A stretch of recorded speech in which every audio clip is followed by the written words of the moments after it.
we chose for today is ionic bonding.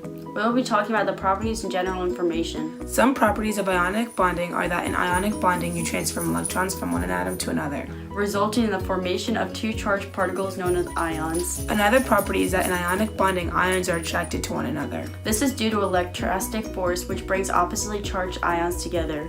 Basically, ionic bonding is nothing but a type of chemical bond formation that involves a complete transfer of electrons to one another. Here's some examples. The first example of an ionic bond is salt, also known as sodium and chlorine. This is an ionic bond because when sodium and chlorine are combined, the sodium atoms each lose an electron, forming cations, and the chlorine atoms each gain an electron to form anions. These ions are then attracted to each other in a 1-to-1 ratio to form sodium chloride.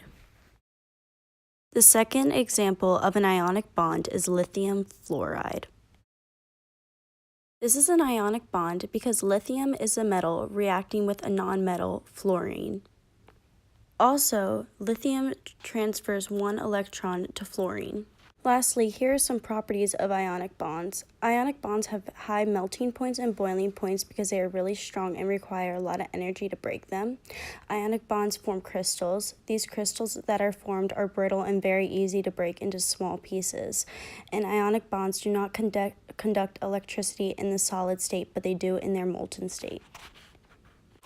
Here in this image, we have a picture of crystals that are formed from ionic bonds. And then on the side of that to the right, we have a structure of the negative and positive charged ions that make up crystals. So that's pretty much everything on ionic bonding. The most important thing I think to remember is when the ion loses an electron, it becomes positive, and when it gains an electron, it becomes negative. I hope you enjoyed this video and now understand more information on ionic bonding.